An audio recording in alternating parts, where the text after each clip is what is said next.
kebenaran pendapatnya hanya untuk kelompoknya sendiri dan tidak menghargai perbedaan atau tidak menghargai keberagaman, sebetulnya itu jumlahnya sedikit dan tidak lebih banyak dari kelompok-kelompok yang toleran, kelompok-kelompok yang lebih bisa menerima pendapat dan kelompok-kelompok yang menghargai keberagaman. Karena memang secara sosial, saya pikir warga Indonesia itu telah terbiasa untuk menerima keragaman. Karena kita memang dilahirkan dalam situasi sosial yang beragam seperti itu. Tetapi masalahnya adalah apakah kelompok-kelompok yang lebih toleran itu mau bersuara? Nah, disitulah masalahnya. Biasanya kelompok-kelompok yang toleran atau kelompok-kelompok yang benar-benar mengerti permasalahan itu justru tidak lebih banyak keluar-keluar di media sosial. Karena biasanya manusia-manusia berkualitas itu memang lebih suka diam, kemudian menyimak situasi dengan sabar dan berpendapat ketika situasi sudah benar-benar kondusif semacam itu.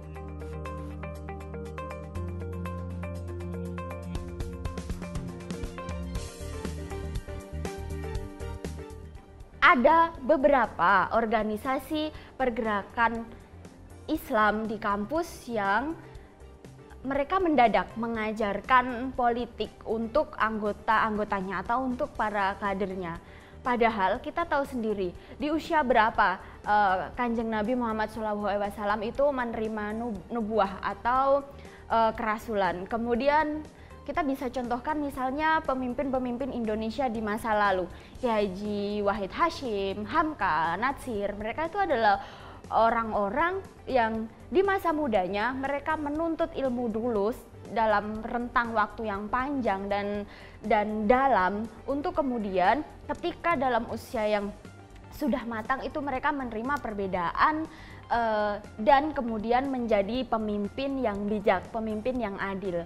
Berbeda dengan situasi kampus sekarang yang belum belajar apa-apa, kemudian diskusi baru dalam forum yang bisa dihitung jari, itu pun tidak ngerti apa yang diomongkan, tetapi mereka kemudian sudah sok-sokan bicara soal politik Islam bahwa itulah yang paling benar, kemudian berani-beraninya misalnya mendukung partai tertentu dan mengatakan bahwa partai itu paling bersih. Oh, saya pikir tidak bisa semacam itu.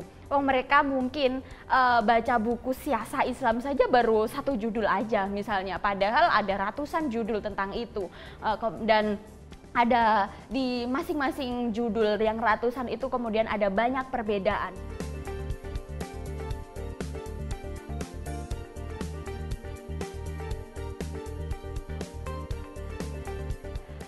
Manusia yang berani merasa paling benar, saya pikir adalah manusia yang paling sombong, seperti itu.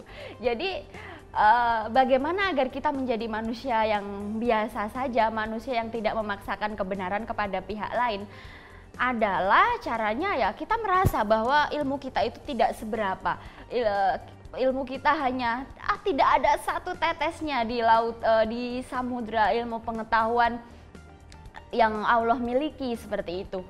Kita harus sadar bahwa hanya sedikit sekali yang kita ketahui dan kita harus sadar bahwa manusia-manusia lain pasti memiliki kelebihan yang tidak kita miliki. Kita bisa saja tidak sepakat pada satu hal, tetapi ada hal lain yang dapat kita pelajari pada saudara kita. Nah, Islam sendiri mengajarkan bagaimana kita mengelola perbedaan, yaitu ketika kita berpendapat misalnya di sebuah forum ada 3 kaidah. Ayatnya yaitu yang pertama bil hikmah, kemudian bil mau'idotil hasanah, yang kemudian ketiga adalah al mujadalah bil ahsanah. Sebetulnya Al-Quran itu telah memiliki panduan-panduan bagaimana kita menjadi sosok yang selalu berada di tengah-tengah, tidak ekstrim ke kanan, tidak ekstrim ke kiri, tidak ekstrim ke depan, dan juga tidak ekstrim ke belakang. Di tengah-tengah aja, yang santai-santai aja gitu ya. Dan itu sudah ada semua.